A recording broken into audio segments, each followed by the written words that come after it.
कौन सा सेंट है? मस्त है। वही है जो आपने दिया था। तभी मैं बोलूं, दिल की धड़कन क्यों चुक गई मेरी?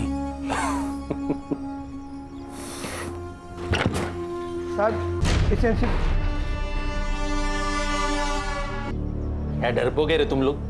तुम लोगों को पुलिस में नहीं स्कूल में होना चाहिए था। लेकिन सर वो सुबह तक पहुंच गए। तो क्या क्या किया हम लोगों ने? 4 डंडे मारे, थोड़ा सा खून बहाए। अब इसके लिए वो लोग क्या करेंगे? इंक्वायरी करेंगे या रेस्टिकेट कर देंगे। दूसरा क्या होगा? साहब वो एपीआई हर्षा पुलिस स्टेशन का सीसीटीवी फुटेज मांग रही है।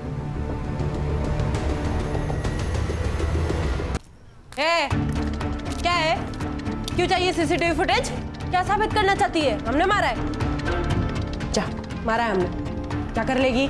रिस्पेक्ट से बात कर। एसआईटी से हम तो क्या नाचू? हाँ, क्या नहीं देते फुटेज? तेरे को जो उखाड़ना है ना उखाड़ ले जा। एसआईटी, उठ! यहीं पे गोली मार दूंगा। आप लोग मेरे पुलिस स्टेशन में भूलने का नहीं है? आप लोगों से ज्यादा स्टॉक हमारे पास है। दामोदर,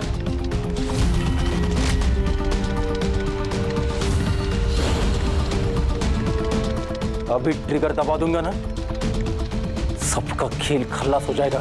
समझा क्या? देशमुख, क्या चल रहा है ये सब? क्या नीचे?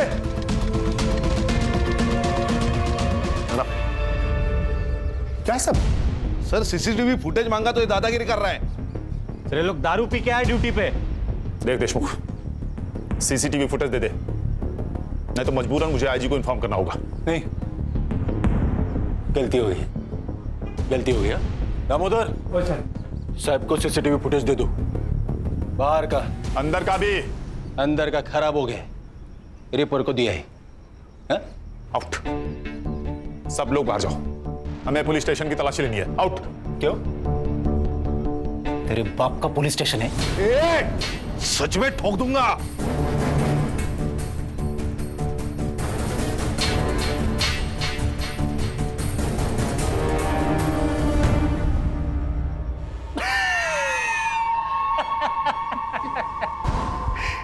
क्या बरला?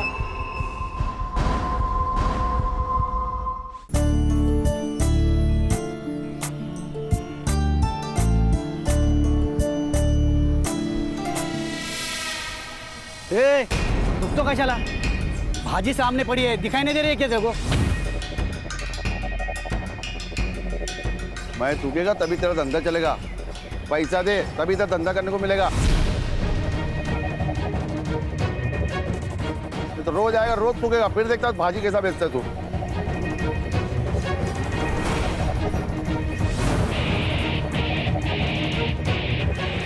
वैसा तेरे पास बेचने के लिए और भी महंगी चीज है। हफ्ते में कितने बार आएगा कटोरा लेके? ये हफ्ते का परसों ही दिया ना पैसा तेरे को। अब सब कुछ बराबर हो गया, निकल, धंधे का टाइम में खोटी मत कर। तेरा हफ्ता डबल। अभी 2 दिन में पैसा नहीं देना तो तेरा ठेला और तुम दोनों इधर दिखेंगे नहीं। अरे जा रे बाबा, हम बात दूंगी। पांडे जी, ये लो।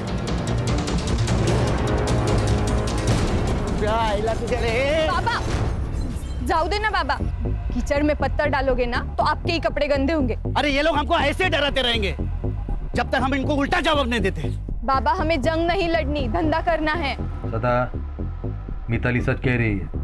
अरे ये पांडे ना बहुत पहुंची हुई चीज है, इससे ना दोस्ती अच्छी ना दुश्मनी। तू छोड़, अपने काम पे ध्यान दे।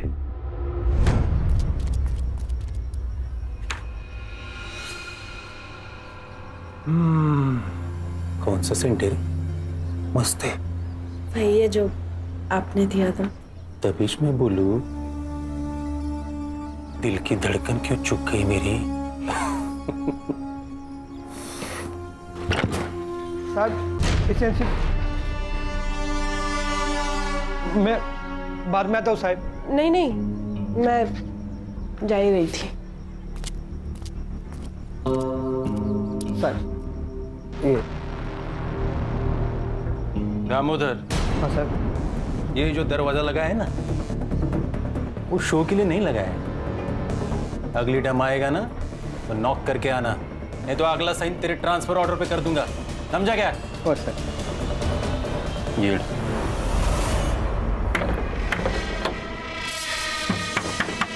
बाबा, काका आप? काका वाका छोड़, तब आप किधर है? बाबा घर पर नहीं है।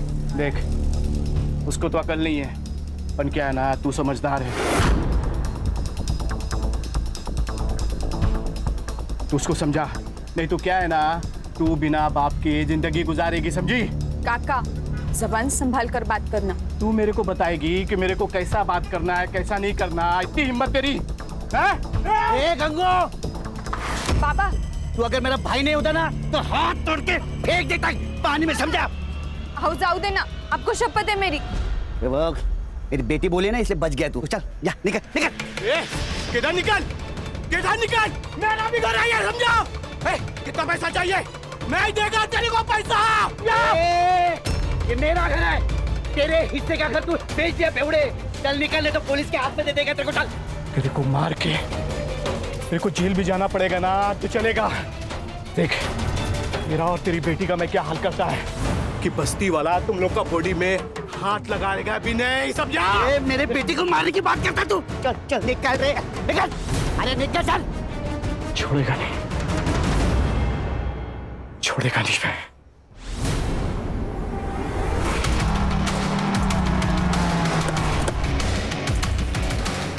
चलो चलो चलो, ए बंद कर, ए टिकली चल, ए कपड़ा चल, निकल। डॉक्टर बाबू, ये सब क्या चल रहा है? ये रोज का नाटक है इन लोगों का। लेकिन अपने पास तो लाइसेंस भी है और पांडे को पैसे भी तो देते हैं ना हम लोग। अरे कोई फायदा नहीं है, ये लोग अभी सब सामान नहीं लेके ना फेंक देंगे। बंद कर, घरी जाओ, घरी जाओ। चल चल, बंद कर, बंद कर। ओ मैडम, चलो हो गई शॉपिंग। ए सदा, चल। क्या बोला था मैं तेरे को? मेरे थूक के बगैर तो धंधा नहीं कर पाएगा। मैं आता था, जा क्या करना कर ले, चल। अरे दादा रुको, दादा रुको, दादा रुको। बेटी को मारते, बेटी को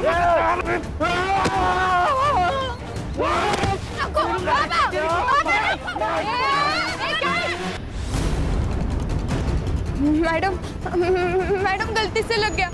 पुलिस को मारती है? नहीं मैडम, सॉरी। नहीं मैडम, नहीं, छोड़ो, मेरी बेटी को क्यों मारते हो? मैं छोड़ दो आप।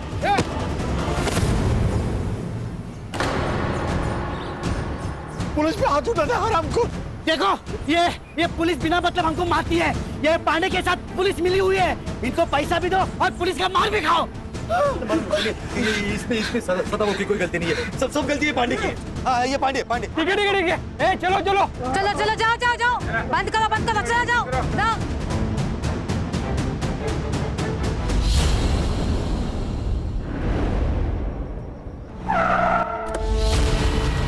गुस्सा आता है ना तेरे को? अरे हाँ?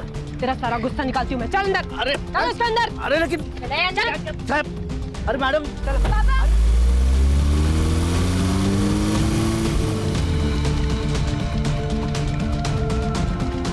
काका, वो पुलिस वाले बाबा को लेके गए। मुझे बहुत डर लग रहा है।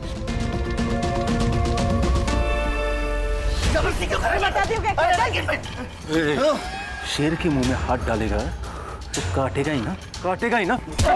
अब साहब सब देख रहे हैं, जो करना है वो अंदर जाके करो।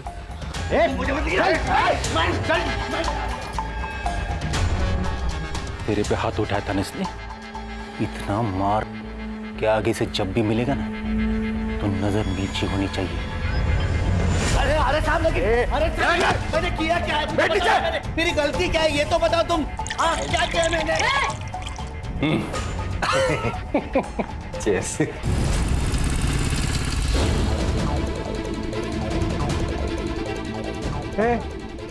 भाजी मार्केट है, बिना परमिशन के अंदर जाने के लिए। मेरे पापा अंदर है, क्यों मार रहे हो मेरे पापा को? पूछताछ चल रही है। पापा, पापा। देखना, अंदर जाने नहीं दे रहे, प्लीज देखना, प्लीज। सुनिए, मेरा नाम महेश है, महेश पवार। मैं पीएसआई निकम को जानता हूँ, उनको बुला देंगे प्लीज। ठीक है, बैठो यहाँ पे।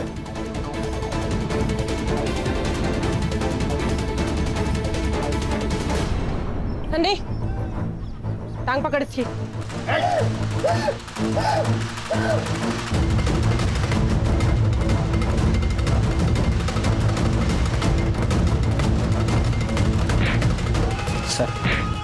ए दामोदर, अरे वो दरवाजा बंद करना, आवाज से कान फटा जा रहा है मेरा। ये देख महेश, उसने पुलिस पे हाथ उठाया, उसको सजा और सबक तो मिलेगा ही ना। गरीब लोग हैं सर, माफ कर दीजिए उनको। मैं कुछ नहीं कर सकता। साहब मुझे एक बार मेरे पापा से मिलने दो, एक बार मिलने दो प्लीज सर। सर प्लीज बस इतना कर दीजिए प्लीज। ठीक है, शुरू किया आपने। दामोदर,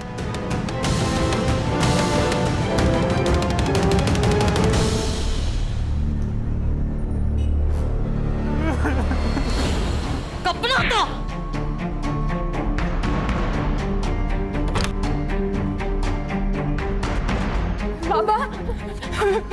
पापा ये क्या हो गया आपको? ये क्या हाल कर डाला इन्होंने आपका?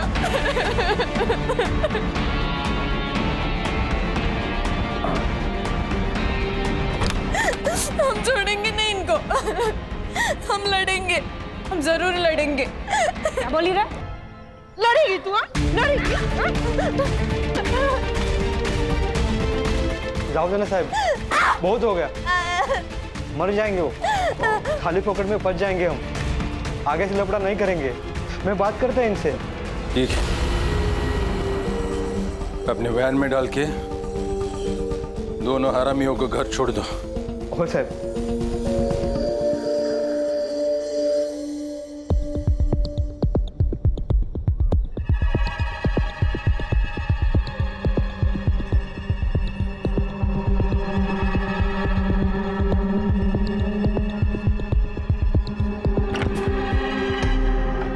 भिखारी,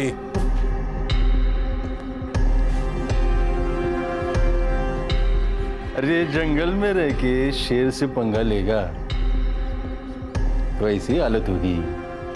अब की बार छोड़ रहा हूं, पर अगली बार ऐसा झपटा मारूंगा ना कि खेल खल्लास। येऊन जा।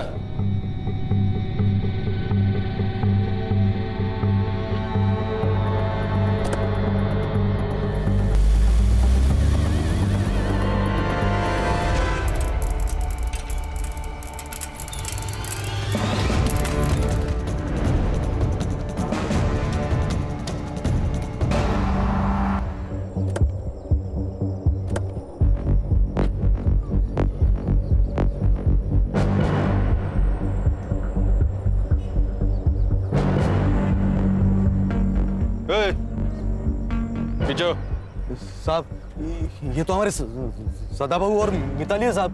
क्या हुआ इनको? अरे किसी गाड़ी ने उड़ा दिया होगा। गाड़ी कैसे उड़ा है? अगर गाड़ी ने उड़ाया तो ये इतने निशान कैसे इनके शरीर पर? और ये सड़क से इतने दूर आकर गाड़ी उड़ाकर चली गई क्या? ये एक्सीडेंट नहीं है भाइयों, ये इनको मारा गया साहब, इनको मारा गया। ये एक्सीडेंट नहीं है साहब। चलो आप पीछे हो साहब, चलो चलो। नहीं ये एक्सीडेंट नहीं है। नहीं साहब, ये एक्सीडेंट नहीं है साहब। दामोदर, एम्बुलेंस बोलो। ये कोई एक्सीडेंट नहीं है, बल्कि खून है खून। ये पुलिस हमसे कुछ छुपा रही है भाइयों। अगर आज हमने इस अन्याय के खिलाफ आवाज नहीं उठाई तो कल इस सदा की जगह हम लोग होंगे और मिताली की जगह हमारी बेटी हो सकती है। इसलिए जब तक ये पुलिस वाले अपने सदा और मिताली के कातिल को नहीं पकड़ती तब तक ये मार्केट बंद रहेगा।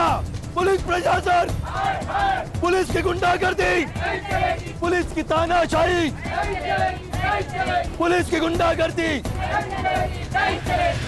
जनता का आक्रोश और लोकल पुलिस की प्रति नाराजगी की वजह से ये इन्वेस्टिगेशन एसआईटी को सौंपी गई।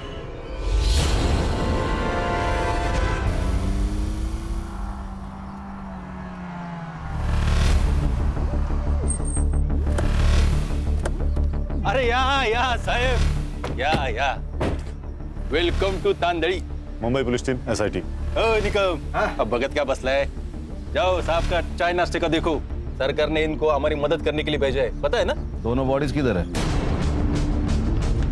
बॉडीज सुनाई कम देता है। दोनों बॉडीज किधर है? अभी बॉडीज का क्या करेंगे साहब, पोस्टमार्टम तो हो चुका ना। चला सर, या सर शायद फैक्ट्स ठीक से मिला नहीं इनको, पोस्टमार्टम करने के लिए मना किया था ना साहब। ये हमारा पुलिस स्टेशन है। देशमुख अब बॉडीज कहाँ हैं?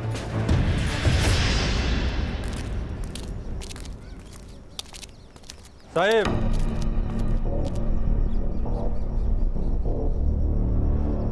हिट एंड रन का केस है, आप लोगों के आने से सच्चाई बदलेगी नहीं।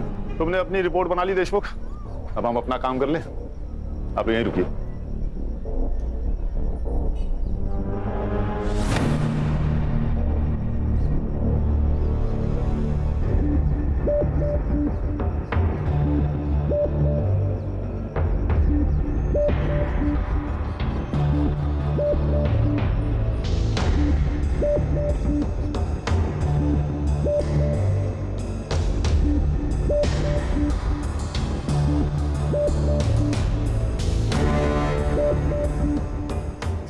मर्डर ही है, पूरे बॉडी पर कट्स हैं, बहुत सारे जख्म हैं और सर लड़की का सर भी फोड़ा गया है। सर इनको पहले पीटा गया है, फिर जलाने की कोशिश की है।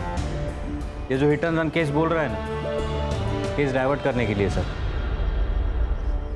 क्या बोलता है साहब, मतलब हम लोगों ने जो कुछ काम किया है वो बेमतलब है? नाम के लिए काम कर रहे हो तो काम छोड़ दो देशमुख। एक्सीडेंट केस है, अंधे दिख रहे हैं हम। नहीं नहीं, आप लोग अंधे नहीं है, हम लोग अंधे हैं। अभी आप लोग आए हो ना, तो आंखें खुली करके ये सारा इन्वेस्टिगेशन कर लो। हमने किधर रोका है? रोका है? ए देशमुख, किससे बात कर रहा है ना वो पहले समझ ले। वो उल्टा जवाब नहीं ना दे रहे क्योंकि तू वर्दी में है, इसलिए पहले सोच और बाद में बोल। कोऑपरेट कर। दामोदर। Yes sir. ये दोनों बड़े साहब को और दोनों बॉडीज की फाइलें दे दो। हो गया कॉपरेशन? देशमुख, सारे files, reports, PM report, forensic report, सब कुछ चाहिए। देता हूं। और कुछ? और कुछ चाहिए? हाँ चाहिए ना, हमें हमारा सेटअप करने के लिए जगह चाहिए। कहाँ करें? दीपाली, ये मुंबई टीम का दुकान लगाने के लिए जगह का बंदोबस्त करो। देशमुख, हमें केबिन चाहिए।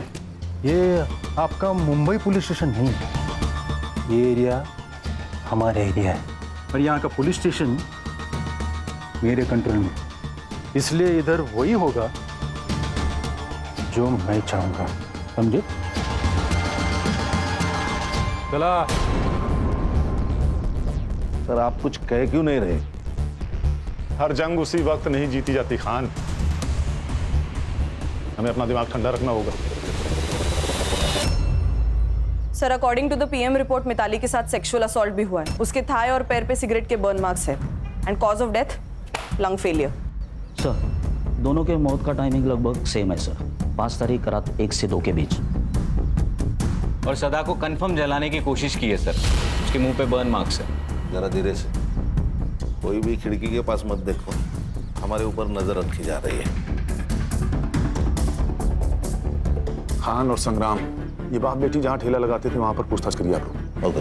हर्षा और गणेश बाबू, उनके घर के आसपास पूछताछ करिए। Okay sir.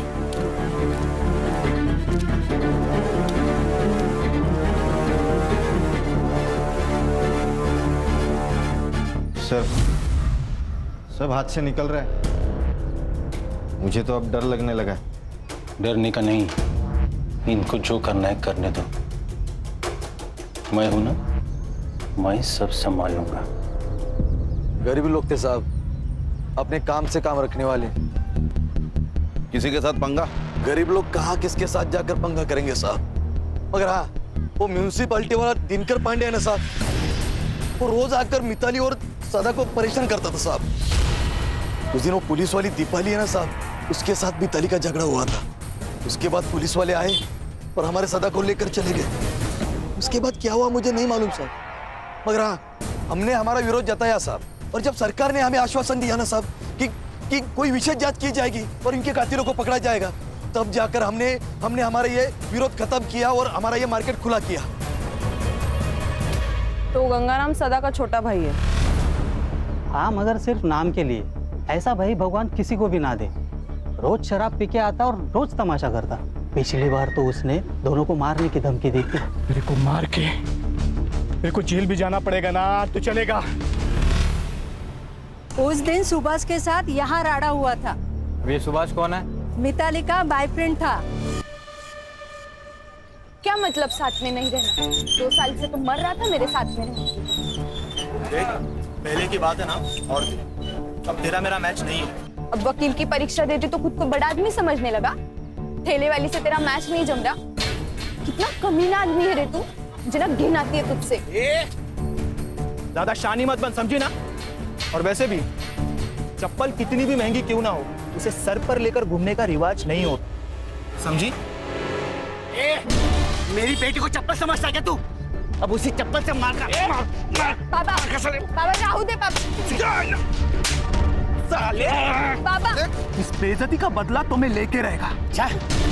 तुम बाप बेटी है ना, उल्टी गिनती करना शुरू कर दो।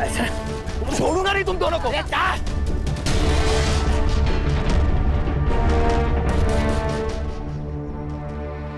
तो अब तक हमारे पास सस्पेक्ट हैं सुभाष, गंगू और म्यूनिसिपैलिटी वाला दिनकर पांडे। तेरे पीआई देशमुख का कुछ समझ में नहीं आ रहा है। सदा को उठा के उसने पुलिस स्टेशन में लाया, लेकिन हमें पता है नहीं।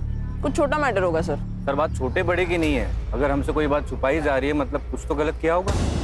सर मैं ये पीआई देशमुख से बात करता हूँ। नहीं खान, ये हमारा केस है, इसे हम अपने तरीके से सॉल्व करेंगे। हर्षा और गणेश भाऊ गंगू से बात करेंगे। तो खान, ये पांडे को उठाओ और ये जो लवर बॉय है सुभाष ना, उसे तुम देखो। तो देशमुख से तो मैं डील करता हूँ। गेला बघ निकम, गेला। देशमुख हर छोटी इंफॉर्मेशन मेरे लिए मायने रखती है। उस दिन तुम सदा को यहाँ पुलिस स्टेशन लाए थे, हमें क्यों नहीं बताया? सदा? निकम, कौन है सदा? एसआईटी चीफ हूँ देशमुख, गणितबाजी मत करना मेरे साथ। दामोदर, इस केस का हर डिटेल साहब को देने का पता नहीं क्या? वो सर उस दिन दिल्ली से मिनिस्टर साहब आ रहे थे, तो हमने उस सब्जी वाले को उठाया था। बदतमीजी की थी ना उसने। बदतमीजी की थी? अभी कोई हमारे साथ बदतमीजी करेगा तो क्या ऐसे ही छोड़ देने का उसको? और उसको नहीं, बहुत से ठेले वालों को उठाया था। शाम हो गई, छोड़ दिया। एंट्री की रजिस्टर में? नहीं। अरे मंदिर से बाहर चोरी होती ना चप्पल, उतनी भी केस की औकात नहीं। मिनिस्टर साहब चले गए, सबको छोड़ दिया। अब बाहर जाके उनके साथ क्या होता है हमको क्या पता? हाँ, मैंने धमकाया था सदाभाव को, पर ये मेरे घर का मामला है। तेरे को क्या करने का है? अबे बेवड़े, बता सदा और मिताली को क्यों मारा? मैडम, मैं काय को मारे? मैं मानता है मेरे को उसका घर चाहिए था, पर वो मेरा भाई था ना मैडम, उसके जाने का मेरे को ही बहुत दुख है, सच्ची। 5 तारीख को किधर था तू? किधर रहेगा मैडम? इधर ही रहता है। मैं रात को इधर ही सोता है, काम पे जाके फिर वापस इधर ही आता है मैडम। ये देख, जब तक मैं ना कहूँ तब तक शहर छोड़ के जाने का नहीं, समझा? आप ऑफिसर हो, मैं भी म्यूनसिपालिटी में काम करता हूँ। हमको सब पता है। जाओ पहले वारंट लेके आओ, हम डरते नहीं पुलिस वाले से। वारंट चाहिए? हीरो बनेगा? बताओ क्या एसआईटी क्या चीज है? मारो साहब, मारो और मारो इसे। बहुत हरामी चीज है ये पांडे। इसने मारा साहब उन दोनों को। इसे छोड़ना मत साहब। सदा और मिताली को क्यों मारा? सर मैंने नहीं मारा सर, वो हफ्ता देने में नाटक करते थे तो थोड़ा बनती नहीं थी उनके साथ। 200 रुपए के लिए कोई जान लेता क्या? मैं हफ्ता ही कसम खाता हूँ सर, मैं नहीं मारा। 5 तारीख को कहा था? घर पे ही था। मेरी बीवी को पूछो आप। सुभाष 5 तारीख को ऑफिस आया था। 5? वो तो पिछले 4-5 दिन से ऑफिस ही आने हैं। आए तो इन्फॉर्म करना, ठीक है? ठीक है सर। सर ये एरिया का हीरो है ना पीआई देशमुख, और उसकी ये टीम हमसे बहुत कुछ छुपा रही है। उन्होंने हमसे कहा था कि शाम 4 बजे बाप बेटी को उन्हें घर छोड़ दिया, लेकिन मैंने मार्केट में सदा के घर के आसपास पूछताछ की तो पता चला शाम से रात तक इन्हें किसी ने नहीं देखा। झूठ का महल बनाया है खान। एक सबूत मिला और केस सॉल्व। ये गंगाराम और पांडे की कॉल डिटेल्स और कॉल लोकेशंस निकाले, कुछ तो जरूर पता चलेगा। और सर ये सुभाष भी मिसिंग है। इसका कुछ तो पंगा हुआ था सदा और मिताली के साथ, जान से मारने की धमकी भी दी थी इसने। तो लव अफेयर वाला एंगल है। अच्छा, उसका सेल ट्रैक पर रखो। ये बाप बेटी की 5 तारीख की कॉल डिटेल्स भी निकालो। सीडिया से पता चल जाएगा कि जिस दिन सदा को ठेले से उठाया गया था उस दिन मिताली पुलिस स्टेशन गई थी या नहीं, और फिर वो पुलिस स्टेशन से कब निकले, सब पता चल जाएगा। और सर गंगाराम ने कहा कि दारू का अड्डा बंद होने तक वो वही था, लेकिन रात को ना वहाँ पे लोग होते हैं ना कोई सीसीटीवी कैमरा। पर ध्यान रखो उस दिन पुलिस स्टेशन में कितने मोबाइल एक्टिव थे, सब।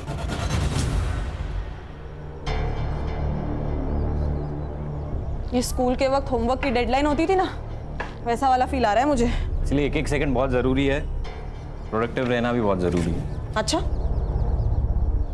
यस सर, ये उस रात जितने भी मोबाइल नंबर्स एक्टिव थे ना पुलिस स्टेशन में, उनको ट्रेस कर रही हूँ। सदा और मिताली उस दिन शाम को 4:30 बजे से रात को 1:30 बजे तक पुलिस स्टेशन में ही थे और फिर घर की ओर निकले। और सर बाकी के जो 2 नंबर्स है वो भी 5 तारीख को शाम को 4:30 बजे से 1:30 बजे तक पुलिस स्टेशन में ही थे। वो 2 नंबर्स है सुभाष पाटिल और उसके दोस्त महेश पवार के। ये कहानी तो खत्म होने का नाम ही नहीं ले रही खान। एक के पीछे एक नए किरदार की एंट्री होती जा रही है। सर हमारी कहानी क्या कम फिल्म है, हर मोड़ पे ट्विस्ट है। देखिए ना, ये सुभाष का फोन 1:30 बजे पुलिस स्टेशन में था, फिर बाहर गया, वापस आया ही नहीं। अरे महेश का फोन 2 बजे तक वही था, बाहर गया, फिर वापस पुलिस स्टेशन आया। ऐसा 2 बार हुआ। बाद में महेश का फोन स्विच ऑफ। सुभाष को रडार पे रखो। हो सकता है सुभाष और महेश ने मिलकर दोनों को मारा हो। लेकिन फिर रेप किसने किया सर? सुभाष या महेश? सर ऐसा भी तो हो सकता है कि ये सब गंगाराम ने किया हो। अपने भाई से बदला लेने के लिए उसने अपने भतीजी के साथ कुछ गलत किया हो। हेलो हेलो सर, हाँ उस सुभाष को उसके ऑफिस में पकड़ लिया सर। लेके आओ उसे। सर मैं भागा नहीं था, मैं मुंबई गया था मामा के घर पे। मामा के घर क्यों गया था? सर मेरा मामा आईसीयू में, कैंसर हुआ है, लास्ट स्टेज पर है। मैं इतना टेंशन में था सर कि मैंने ऑफिस में भी इन्फॉर्म नहीं किया। सब सोच के आए हैं आप वकील बाबू? सारा प्लान रेडी है आपका? हाँ मतलब तूने मारा है मिताली और सदा को? तेरी गर्लफ्रेंड थी ना वो, मार्केट में सदा ने तेरे को चप्पल से मारा, उसका बदला लिया तूने, है ना? नहीं मैडम, मैंने किसी को नहीं मारा, और मेरा और मिताली का तो ब्रेकअप हो चुका था। 5 तारीख को कहा था। अरे सर मैंने कहा, मैं मुंबई में था हॉस्पिटल में। कहा था? सुभाष पापा को पुलिस लेके गई है। देख मिताली, मुझे तुझसे कोई बात नहीं करनी, और खबरदार अगर यहाँ पर कोई भी तमाशा किया तो। सुभाष प्लीज प्लीज मेरी मदद कर, मुझे तेरे अलावा कोई नहीं है, और वैसे भी वो तेरे बाबा जैसे ही है ना। जिसने पूरे मार्केट में मुझे चप्पल से मारा वो मेरे बाबा जैसे। सुभाष सुभाष प्लीज मेरी मदद कर।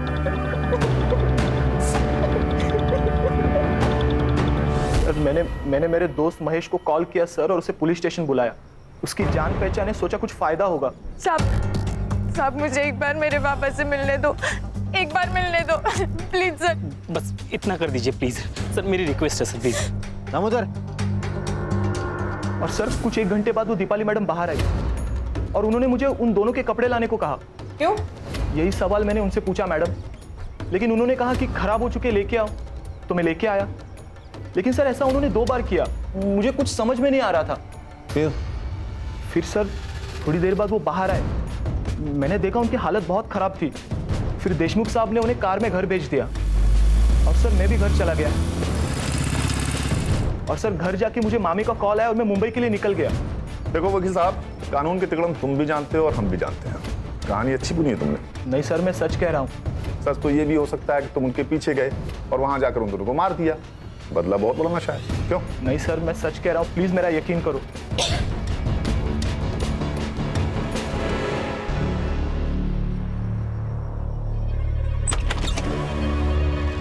अरे दीपाली जी, आइए अंदर आके बैठिए। ऐसे छुपकर कौन सुनता है, पता है ना? नहीं, वो मैं तो पूछने आई थी कि कुछ चाहिए हो तो बताना। फिलहाल तो थोड़ी सी प्राइवेसी दे दीजिए, कुछ चाहिए होगा तो बुला लेंगे। जी सर।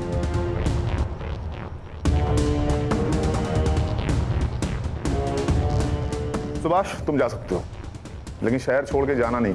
लॉक किया है तुमने ना, प्रोसीजर तो पता ही होगा। Yes sir. चलो हर्षा, एक काम करो सर, पुलिस स्टेशन का सीसीटीवी फुटेज निकालो, वहां से हमें पता चलेगा कि ये लड़का सच कह रहा था या नहीं। क्या डरपोके रे तुम लोग? तुम लोगों को पुलिस में नहीं स्कूल में होना चाहिए था। लेकिन सर वो सुभाष तक पहुंच गए। तो क्या क्या किया हम लोगों ने? 4 डंडे मारे, थोड़ा सा खून बहाए। अब इसके लिए वो लोग क्या करेंगे? इंक्वायरी करेंगे या इन्वेस्टिगेट कर देंगे, दूसरा क्या होगा?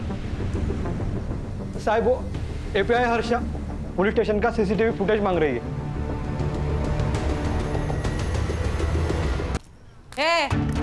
क्या है? क्यों चाहिए सीसीटीवी फुटेज? क्या साबित करना चाहती है? हमने मारा है। जा, मारा है हमने। क्या कर लेगी? रिस्पेक्ट से बात कर, एसआईटी से हम। तो क्या नाचू? हाँ, जा नहीं देते फुटेज। तेरे को जो उखाड़ना है ना उखाड़ ले जा। एसआईटी, उठ! यहीं पे गोली मार दूंगा। आप लोग मेरे पुलिस स्टेशन में भूलने का नहीं है? आप लोगों से ज्यादा स्टॉक हमारे पास है। दामोदर,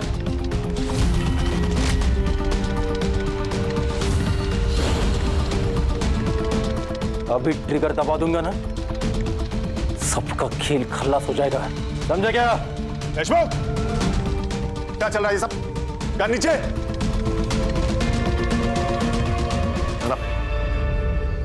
क्या सब? सर सीसीटीवी फुटेज मांगा तो ये दादागिरी कर रहा है। सर ये लोग दारू पी के आए ड्यूटी पे। देख देशमुख, सीसीटीवी फुटेज दे दे, नहीं तो मजबूरन मुझे आईजी को इन्फॉर्म करना होगा। नहीं, गलती हो गई, गलती हो गया। दामोदर, साहब को सीसीटीवी फुटेज दे दो।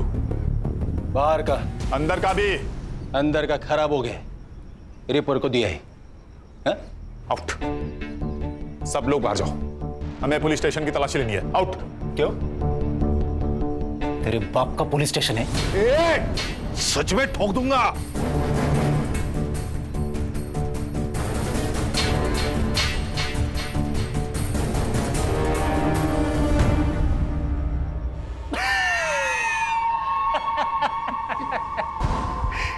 क्या बरला?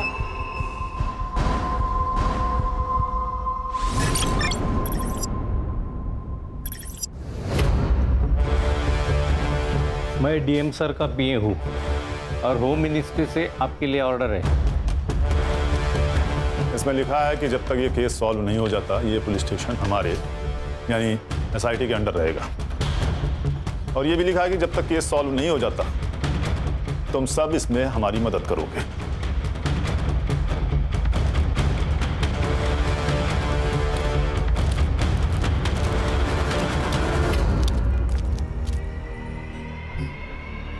मैंने कहा था ना खान, हर जंग उसी वक्त नहीं जीती जाती।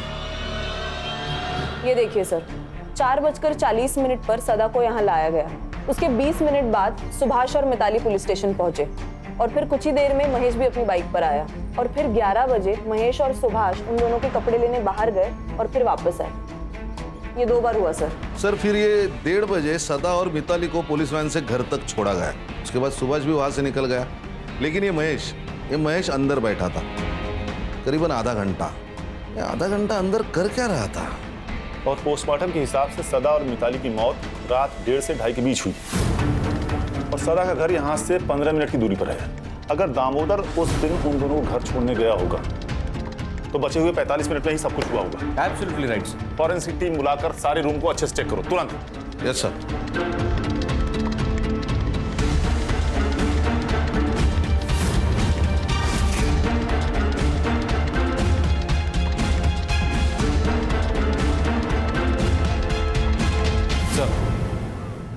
इस पुलिस स्टेशन को एक बैक एंट्रेंस है जहाँ कोई सीसीटीवी नहीं है। लेकिन सदा और मिताली को तो सामने वाले गेट से लाया गया था, तो इस एंट्रेंस का कोई मतलब नहीं बनता। हर इंफॉर्मेशन बहुत जरूरी होती है और sir I am damn sure इसका कहीं ना कहीं कनेक्शन जरूर है। उस दिन इस पुलिस स्टेशन में कितनी दरिंदगी हुई थी ये तो हमें फॉरेंसिक रिपोर्ट से पता लगना चाहिए, लेकिन एग्जैक्टली क्या हुआ था ये जानने के लिए हमें सुभाष या महेश में से किसी एक को क्रैक करना ही पड़ेगा।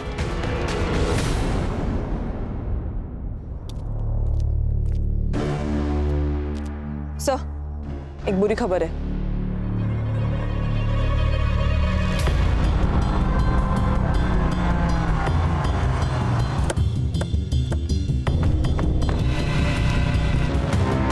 सर गला घोट के मारा है, गले पे मार्क्स है और बॉडी पे टायर के निशान, मतलब मर्डर के बाद गाड़ी से कुचला होगा। पीएम रिपोर्ट में आएगा death due to struggling and lung puncture. मतलब मिताली और सदा के पीएम की रिपोर्ट की तरह। एग्जैक्टली खान, सब कुछ सेम। इसका मतलब सुभाष को पता था कि खूनी कौन है, इसीलिए उसे उन्होंने ऐसे ही मारा जैसे मिताली और सदा को।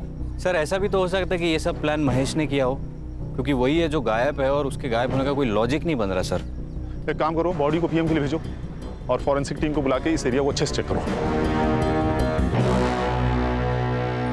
Okay, thank you. Sir, Nagpur police ने महेश और उसके फैमिली से पूछताछ की। पहले तो उन्होंने हर बात से इनकार कर दिया, लेकिन जब उन पर दबाव डाला गया तब उन्होंने बताया कि महेश अपने चाचा के पुराने घर तांडली में ही रुका है और डर के मारे उसने फोन भी स्विच ऑफ कर रखा है। सर कोई गोली नहीं चलाएगा, मुझे महेश जिंदा चाहिए।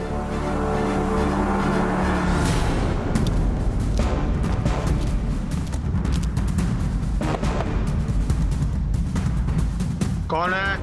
अरे हम पड़ोसी हैं।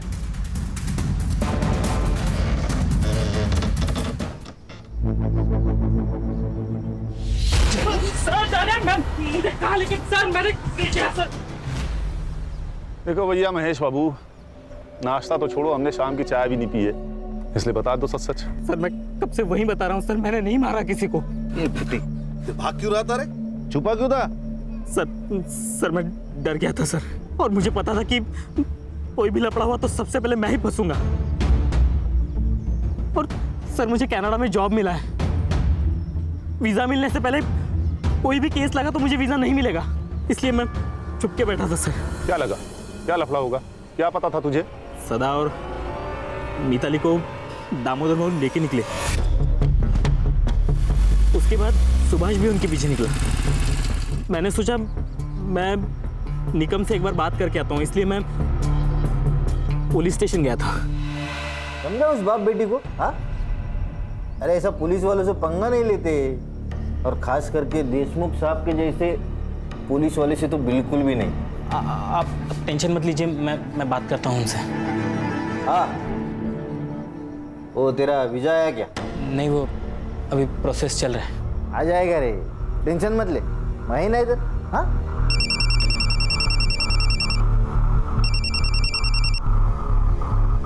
हाँ दामोदर, हो जाए क्या बाप बेटी को? क्या साहब? साहब वो बाप बेटी मर गए साहब।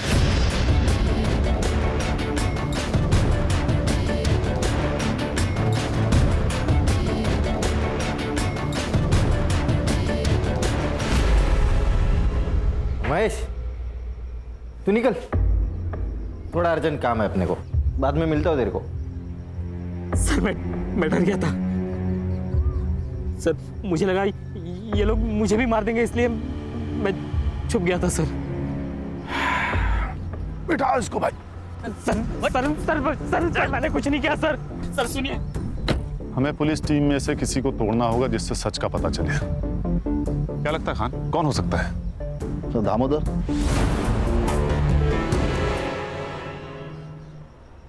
देखो दामोदर, कभी कभी हम ना चाहते हुए भी हादसे का शिकार हो जाते हैं। मैं जानता हूं तुम्हारे साथ कुछ ऐसा ही हुआ होगा। देखो महेश ने तुम लोगों के खिलाफ गवाही दे दी है, तो अब बचने का कोई चांस नहीं। हाँ, अगर तुम सरकारी गवाह बन जाते हो तो तुम्हारे लिए आसान होगा। बताता हूँ। उस रात देशमुख सर ने मुझे सदा और मिताली को घर छोड़ने के लिए कहा था। ए उतरो सदा।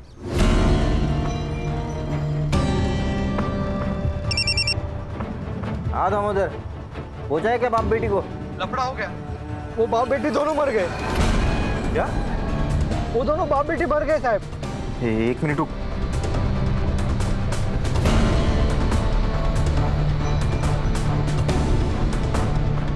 दामोदर, उन दोनों को लेके गांव के बाहर पहुंच।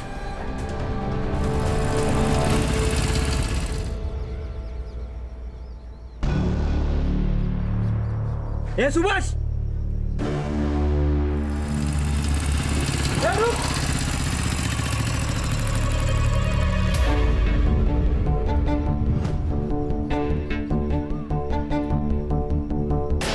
मैंने कुछ नहीं किया साहब, बस एक गलती हो गई। मैं चुप बैठा रहा। एक सच को छुपाने के लिए 100 झूठ बोलने पड़े। इस सुभाष को किसने मारा?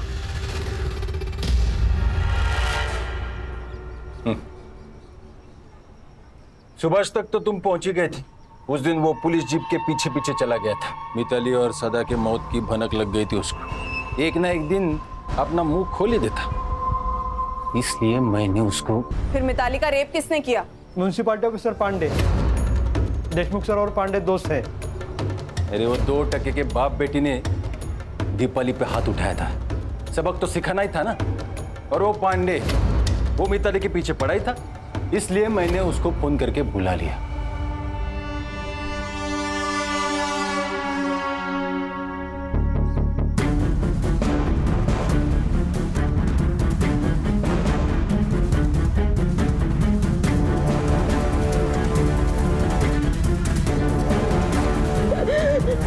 सर, ये दिनकर पांडे पुलिस स्टेशन के पीछे वाले रास्ते से अंदर आए, इसीलिए सीसीटीवी फुटेज में दिखाई नहीं दिया। जरा भी शर्म बची है तुम लोगों में, या बिल्कुल ही बेच खाई है? अगर तुम लोग पुलिस वाले नहीं होते ना, तो मैं 3rd डिग्री का इस्तेमाल करता। अच्छा, इन लोगों पर ऐसी ऐसी धाराएं लगाओ कि इस जन्म में बाहर ही ना निकल पाए।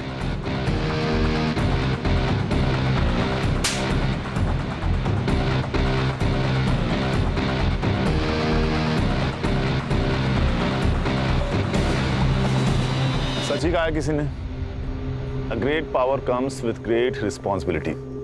और हमारे यहाँ तो पावर आते ही मनमानी शुरू। ऐसे चंद पुलिस वालों की वजह से पूरी पुलिस फोर्स बदनाम हो रही है सर। खान, एक पुलिस ऑफिसर को पर्सनल और प्रोफेशनल लाइफ दोनों अलग रखनी चाहिए। देशमुख और दीपाली ने सदा के साथ हुए गलती से झगड़े को ईगो पर ले लिया, और ईगो ने तो रावण का सर्वनाश कर दिया। इंसान क्या चीज है?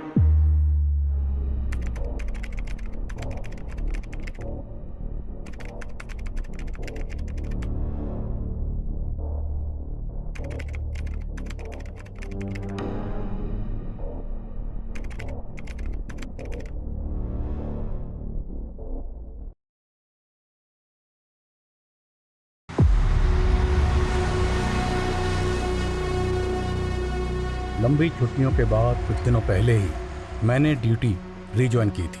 फिर मेरे पास आया सेजल मेहता केस। इस केस ने मेरे जहन को इतना थका दिया कि लगने लगा मैं इस केस में एक अरसे से उलझा हुआ हूं। मैं जब भी इस लड़की के बारे में सोचता हूं तो एक अजीब ख्याल मेरे जहन को जकड़ लेता है। पुलिस वाले मृत विक्टिम से कभी मिल तो नहीं पाते, लेकिन फिर भी उन्हें विक्टिम की जिंदगी में उतरना पड़ता है। अक्सर ऐसा क्यों होता है? जो लोग दूसरों के हक के लिए लड़ते हैं, किस्मत उनके हक में गलत फैसला सुना देती है। मेरी जिंदगी के कई पन्ने थे, लेकिन हर पन्ने पे 3 शब्द जरूर लिखे होते थे: जोश, जज्बा और जज्बात। Case number 26, Aditya Jain versus Radhika Jain. Your honour, violence का कोई जेंडर नहीं होता है। एक औरत के भी हाथ होते हैं जो कि मर्द पे भी उठ सकते हैं, और एक बीवी भी अपने पति को असॉल्ट कर सकती है। योर ऑनर, मेरे क्लाइंट आदित्य डोमेस्टिक वायलेंस के विक्टिम हैं। जब रिश्ते हिंसा की बलि चढ़ते हैं तब जज्बाती चोट जिस्मानी चोट से ज्यादा दर्द भरी होती है। एंड योर ऑनर, दर्द का भी कोई जेंडर नहीं होता है। योर ऑनर, और झूठ का भी कोई जेंडर नहीं होता। झूठ को सच बनाने की भूमिका चाहे जितनी भी अच्छी तरीके से कर ली जाए, लेकिन प्रूफ क्या है? योर ऑनर, ये आदित्य की मेडिकल रिपोर्ट्स हैं जिसमें उसकी पुरानी इंजरीज के प्रूफ हैं। योर ऑनर, आदित्य के फ्रेंड्स, नेबर्स हर कोई स्टेटमेंट दे चुका है, और सबका यही कहना है कि वायलेंट आदित्य नहीं, राधिका है। योर ऑनर, अगर मेरे क्लाइंट चाहें तो काउंटर केस भी कर सकते हैं, बट हम कोर्ट का टाइम वेस्ट नहीं करना चाहते, इसलिए आई अपील कि इस केस को डिसमिस करके डिवोर्स ग्रांट कर दिया जाए। मुझे बहुत अफसोस के साथ कहना पड़ रहा है कि एक महिला होने के बावजूद भी सेजल जी इस केस को जीतने के लिए बहुत कुछ मैनिपुलेट कर रही हैं। आप अपनी दलीलें नहीं प्रूव कर पा रहे हैं तो कुछ भी कह रहे हैं, but I believe in justice your honour. Domestic violence act का कई बार गलत तरह से इस्तेमाल हुआ है, सो आई होप इस केस में एक ऐसा वर्डिक्ट आए जो कि सभी डोमेस्टिक वायलेंस एक्ट को वायलेट करने वालों के लिए एक बड़ा सबक हो। सेजल, मुझे अब विश्वास हो गया है कि तुम्हारी मदद से मैं ये केस जीत सकता हूँ। मैं तुम्हें बता भी नहीं सकता हूँ कि उस औरत के साथ मैं कितनी घुटन महसूस करता था। सेजल, कब से कॉल लगा रहा हूँ, फोन भी बंद है तुम्हारा। सॉरी प्रतीक, मैं कोर्ट रूम में थी। तो मुझे यहाँ क्यों बुलाया? पहले ड्राइवर समझ रखा है।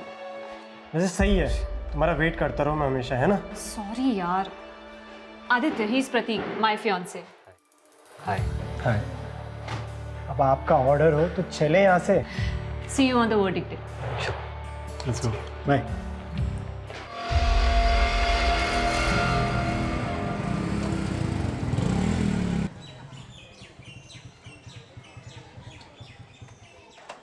मैंने तुमसे कहा था ना, I was not prepared। और तुम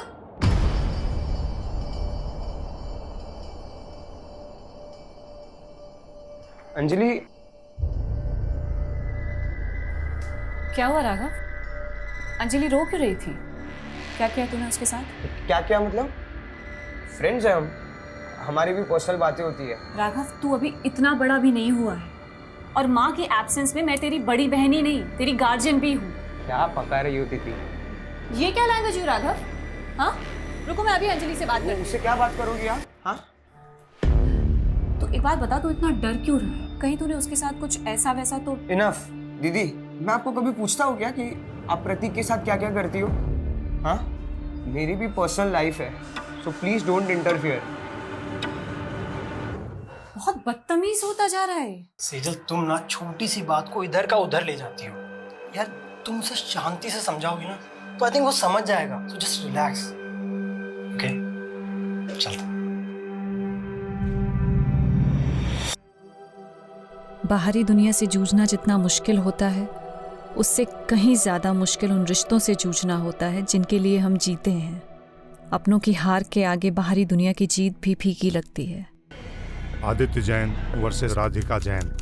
इस केस के फैक्ट्स, स्टेटमेंट्स और प्रूफ्स पे बारीकी से गौर करने के बाद ये कोर्ट आदित्य जैन को डोमेस्टिक वायलेंस के चार्जेस से बरी करती है।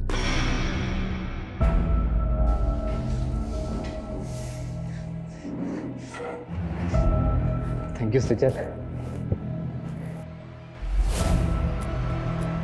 You saved my life. तुम मेरे लिए फरिश्ता बन के आई हो। जिंदगी हर मोड़ पे मुझे कामयाब कर रही थी, पर पता नहीं था मैं एक नाकाम सफर भी तय कर रही थी।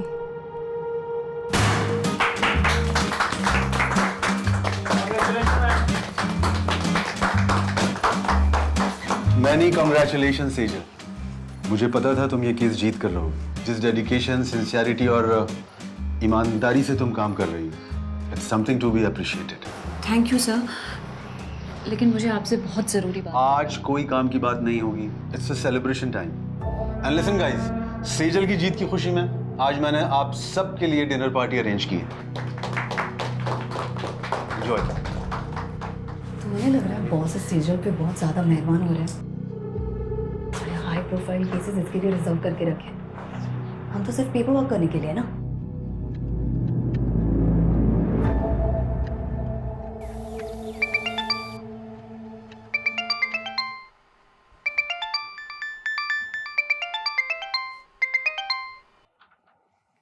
राघव, अखबार में सेजल और उसके केस के बारे में छपा हुआ है और उसने मुझे बताया भी नहीं। कहाँ है वो? दीदी सो रही होगी माँ, मुझे भी सोने दो। 8 बज रहे हैं राघव, उठ और सेजल से कह मुझे फोन करेगी। दीदी,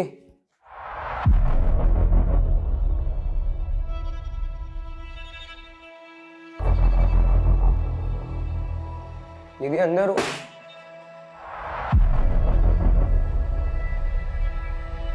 दीदी,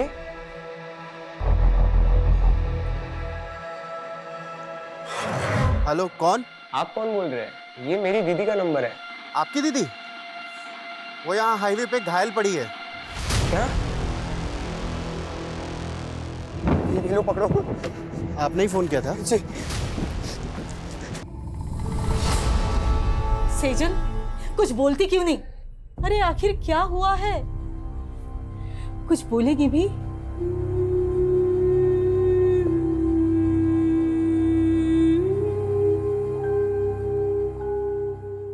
मुझे लगता है शायद दीदी के साथ रेप। क्या? इसीलिए पूरे रास्ते कुछ बता नहीं रही थी। मैंने उनसे काफी बार पूछा क्या हुआ दीदी, लेकिन उन्होंने कुछ बताया नहीं। पुलिस को बुलाना चाहिए। नहीं, मुझे सेजल से अकेले में बात कर लेने दे। तू बाहर जा।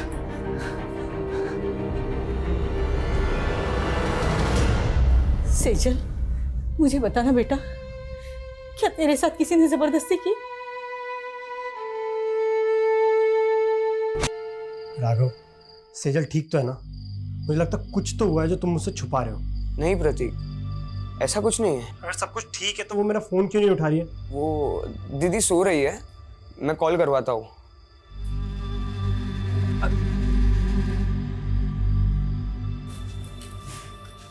पड़ोसी कुछ भी कह रहे हैं, तिल का ताड़ बना रहे हैं।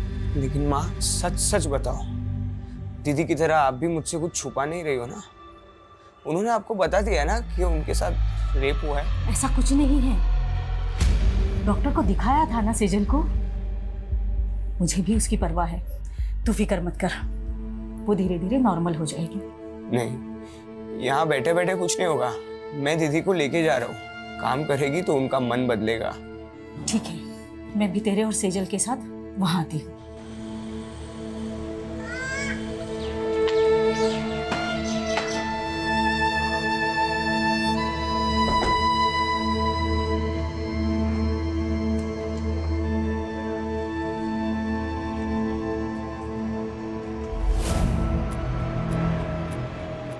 क्या देख रही है? चल अंदर।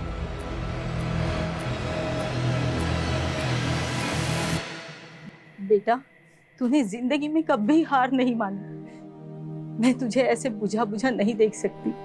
हम यहाँ दोबारा इसलिए आए हैं ताकि तू पहले जैसी बन सके। मैंने कभी भी किसी भी वजह से आपको दुख पहुंचाया हो तो उसके लिए आई एम सॉरी। पर प्लीज आप पहले जैसे हो जाओ ना। आप है ना, अभी मुझे जितना भी डांटोगे ना, मैं सब सुन के लूंगा। जो बोलोगे वो मैं करूंगा दीदी। आपकी सारी डांट सुन के लूंगा। आप जहाँ बोलोगे हम वहां जाएंगे दीदी। तो प्लीज पहले जैसे बन जाओ। You are my strength.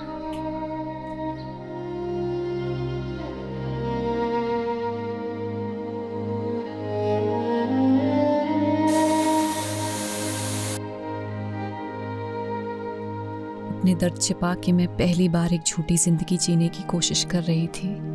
सच मुझसे नाराज था या मैं सच से नाराज थी? मेरी दलीलें मुझे ही उलझा रही थी, पर अपना फैसला भी अब मुझे ही करना था। राघव, तू पक्का सेजल को लेके मुझसे कुछ छुपा नहीं रहा है ना? मैं भी पनवेल आ रहा हूँ। नहीं प्रतीक, वो हम आ गए हैं, सिर्फ 2 ही दिन हुए हैं। अरे तो सेजल का फोन क्यों बंद है? मेरी बात करो उससे। हाँ, देखता हूँ। दीदी,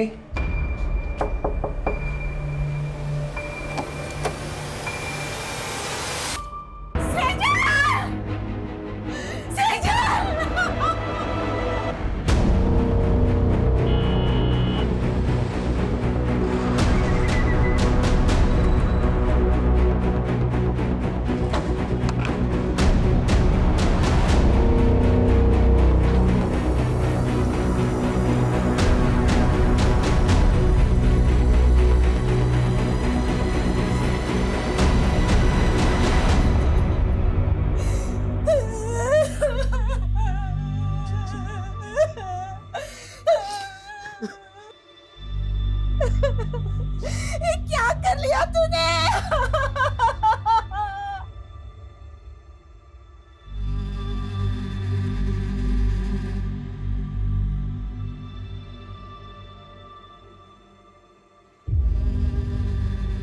सर, ये देखो। मेरी शिकायत खुद से, अपने आप से।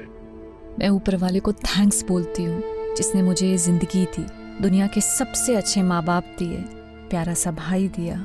लेकिन मुझे नहीं मालूम था मेरी एक भूल मुझे उनसे इतना दूर कर देगी।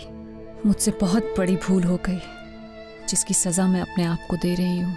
मुझे हमेशा अफसोस रहेगा कि मैं आपका साथ छोड़कर जा रही हूँ। आपकी सेजल। शहर की एक युवा लॉयर सेजल मेहता की लाश घर में फंदे से लटकी पाई गई। क्या सेजल ने खुदकुशी की या ये एक हत्या है? ये सवाल फिलहाल पूरा शहर पूछ रहा है। प्रारंभिक जांच में अभी तक पुलिस कोई ठोस नतीजे पर पहुंच नहीं पाई है। ये सुसाइड नोट में सेजल ने किसी भूल का जिक्र किया हो। क्या भूल हुई थी? और उसके चेहरे पर चोट के निशान थे। वो चोटें कैसी आई? आप लोग बोलते क्यों नहीं है? ये सब माँ की भूल है सर। कैसी भूल? सर 15 दिन पहले होली की दहन की रात दीदी एक पार्टी में गई थी। वहाँ उनके साथ कुछ हुआ था सर। पूरी रात घर भी नहीं आई और सुबह सर मुझे लग रहा था उनके साथ रेप हुआ था। रेप? सेजल किसकी पार्टी में गई थी? कहाँ गई थी? अच्छा सुन, मैं तुझसे कल बात करती हूँ। क्यों? आज घर नहीं आने वाली हो? आऊंगी पर शायद थोड़ा लेट हो जाए, एक पार्टी में जा रही हूँ। उन्होंने सिर्फ इतना बताया था कि वो किसी होटल कस्तूरी में गई थी और पूरी रात घर नहीं आई थी। तो क्या ये भूल थी? या फिर आपको ये मालूम होता है कि आपकी बेटी के साथ रेप हुआ है, आपने फिर भी पुलिस में कंप्लेंट नहीं की? उस भूल का जिक्र उसने इस खत में किया। मेरी बेटी का रेप नहीं हुआ था सर। मैंने डॉक्टर से उसका चेकअप भी करवाया था। देखिए, सेजल को बहुत ही बुरी तरह से मारा पीटा गया है। कहीं ऐसी वैसी तो बात नहीं? मेरा मतलब है रेप। ये मैं कंफर्म नहीं बता सकती। अगर आप पहले सेजल को यहाँ पे लेके आए होते तो शायद मैं कुछ कंफर्म बता सकती थी। सेजल के साथ मारपीट किसने की थी? दीदी ने कुछ भी नहीं बोला था सर। वो ट्रॉमा में थी। लेकिन धीरे धीरे वो हमसे घुलने मिलने लगी थी। ऐसे कैसे सुसाइड कर सकती है वो? आप कहना क्या चाहती हैं? क्या कोई बाहर से आया और उसने जबरदस्ती आपकी बेटी को अंदर पंखे पर लटका दी? सर कुछ समझ नहीं रहा है। मैं कॉलेज गया था और माँ शॉपिंग करना है। जब घर आए तो दीदी। माना सेजल ने खुद आप लोगों को कुछ नहीं बताया, पर फिर भी उसकी हालत देखकर आप लोगों को नहीं लगा कि आप लोगों को जानना चाहिए कि पार्टी में उसके साथ क्या हुआ, किसने किया और क्यों किया? जानने की कोशिश की थी सर। बस इतना पता चला कि पार्टी उनके ऑफिस में थी। ऑफिस कहाँ पर है? Jawahar Nagar, JP associates. और सेजल आपको घायल अवस्था में कहाँ मिली थी? MG road. सर यहीं पे मिली थी मुझे दीदी। आसपास तो कोई सीसीटीवी कैमरा नजर नहीं आ रहा है। जादव सुनो, यहाँ आसपास लोगों से पूछताछ करो, पता करो किसी ने कुछ देखा है क्या।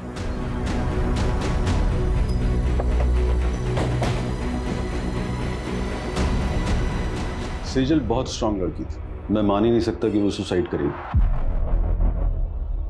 12 मार्च की रात आपके ऑफिस की तरफ से कोई पार्टी थी? हाँ, पार्टी तो थी।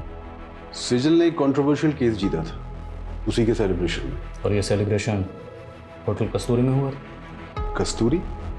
नहीं तो पार्टी तो ऑफिस में थी। सर, कस्तूरी होटल के बारे में मैं कुछ नहीं जानती। उस दिन पार्टी यहाँ पे ऑफिस में ही थी। ये पार्टी कब तक चली थी? करीब 9 बजे तक। और जब सेजल यहाँ से गई तो सब नॉर्मली था सर। अच्छा, हाँ पांडे बोलो। सर, ये जिस हाईवे पे सेजल की लाश मिली थी वहाँ से 7 किलोमीटर दूर कस्तूरी प्लाजा नाम का एक होटल है। लेकिन राघव ने तो हमें होटल कस्तूरी बोला था। एनीवेज, इस कस्तूरी प्लाजा की लोकेशन भेजो मुझे तुरंत।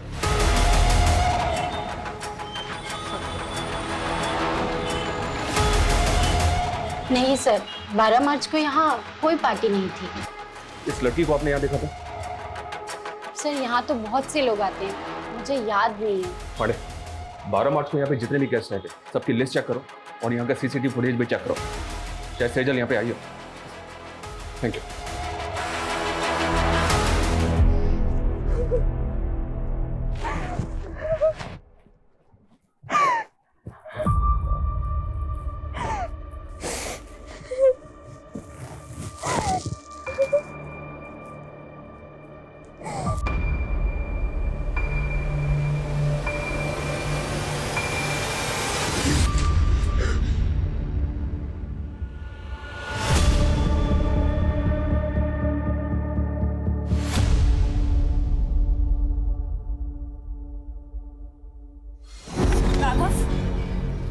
है ये? मैंने मेरे बैंकिंग ऐप का पासवर्ड बता दिया तो तुम मिसयूज करोगे मेरे फंड्स का? किससे पूछ के तूने 35,000 रुपए निकाले मेरे अकाउंट से? मैं आपको बताने ही वाला था। और क्या करेगा तू इतने बड़े अमाउंट का? बोल।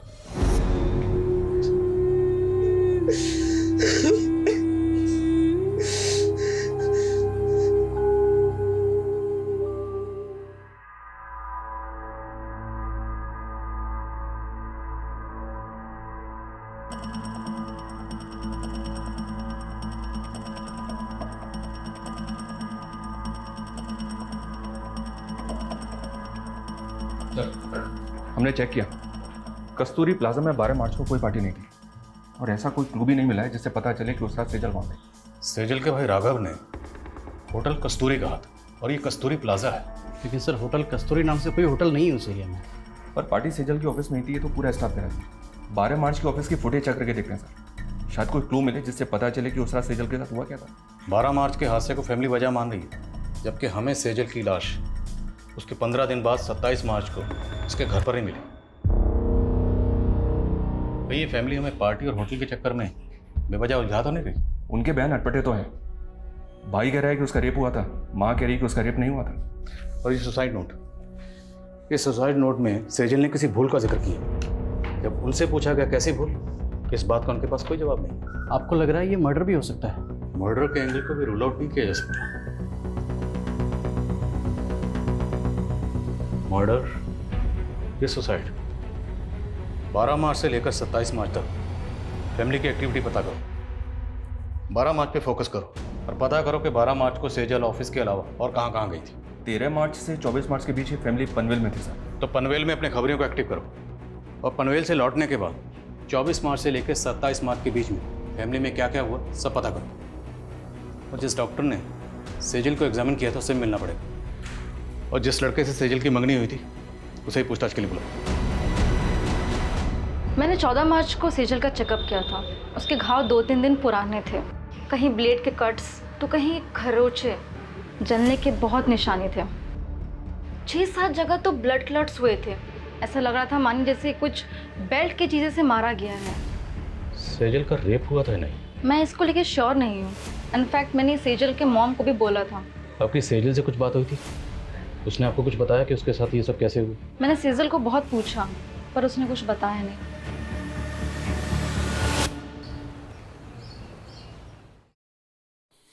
इतना दर्द सहने से तो ज्यादा अच्छा होता कि हम गांव ही भाग जाते।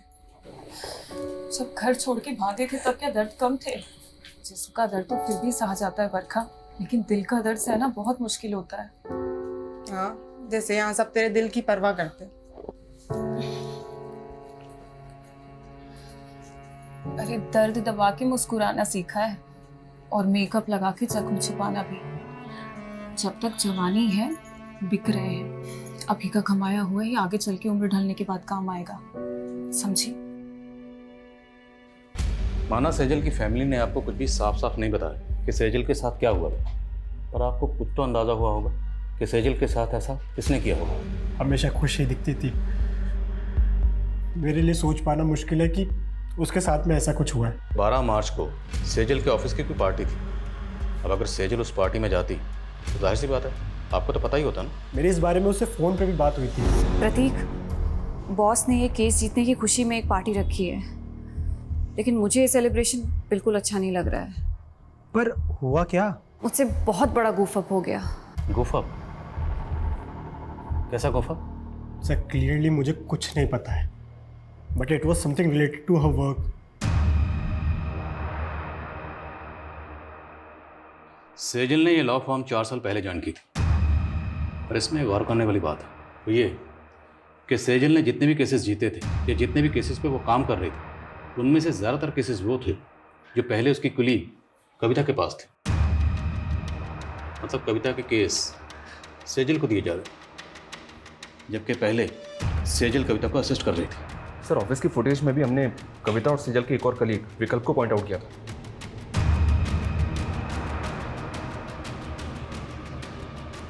ये देखिए सर, सेजल ऑफिस से आखिरी बार कविता और विकल्प के साथ जाती हुई दिख रही।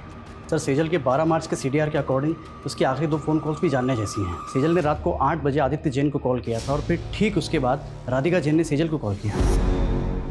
आदित्य जैन सेजल का क्लाइंट था और राधिका आदित्य की बीवी। राधिका ने आदित्य पे डोमेस्टिक वायलेंस के चार्जेस लगाए थे, केस किया था और इसी केस को सेजल ने जीता था जिसकी खुशी में पार्टी हो रही थी। मुद्दा ये है कि सेजल का क्लाइंट था आदित्य जैन, फिर राधिका ने इसे कॉल क्यों किया? कहीं ऐसा तो नहीं कि राधिका से हार बर्दाश्त नहीं हुई और ऐसा पॉसिबल है सर। आदित्य और राधिका से मिलो तो सेजल के ऑफिस में नए सिरे से पूछताछ करनी पड़ेगी। उस पार्टी वाली रात सेजल आप दोनों के साथ पार्टी से बाहर गए थे, कहाँ गए थे आप लोग? देखिए सर, हम सिर्फ उसके साथ ऑफिस से बाहर तक गए थे। बॉस को तुम पे कितना भी प्राउड हो, पर मेरा असली प्राउड तो तुम हो। मेरी छोटी सी असिस्टेंट ने इतनी तरक्की जो कर ली। तरक्की मैंने आपको छोड़ने के बाद ही की है। तो वो कहते हैं ना कि बरगद के नीचे कोई और वृक्ष नहीं पनप पाता, मैं भी नहीं पनप पाती। इसलिए विकल्प, थिंक अबाउट योर फ्यूचर। अच्छा, तो तुम शुरू से ही इतना बोलती हो? पर आज ना बहुत ज़्यादा मीठा बोल रही हो। Thank you ma'am for appreciating me. Excuse me. हम तभी वहाँ से चले गए थे। उसके बाद मैंने उसे एक लड़की के साथ जाते हुए देखा। लड़की? जी सर। कौन थी वो लड़की? I don't know her. Actually काफ़ी अंधेरा था तो मैंने उसे ठीक से देखा नहीं। ऑफिस के बाहर की 12 मार्च की सीसीटीवी फुटेज निकला। अगर ये लोग सच बोल रहे हैं तो पता तो चले सेजल उस रात किस लड़की के साथ गई थी।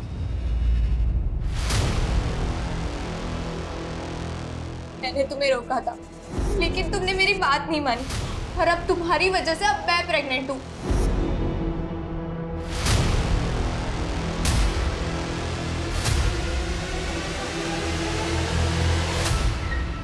यार आज तो एक भी ग्राहक नहीं फंसा। मेरे को तो खड़े खड़े नींद लग रही है। चलना घर चलते हैं। मेरी तो बुकिंग आ गई। इसको पूछना, इसको 2 चाहिए क्या? मेरा भी बोनी हो जाएगा। अरे ये मेरे को देने में तो बार्गेनिंग करता रहता, तुझे कहाँ से देगा? जा तू जाके सो जा।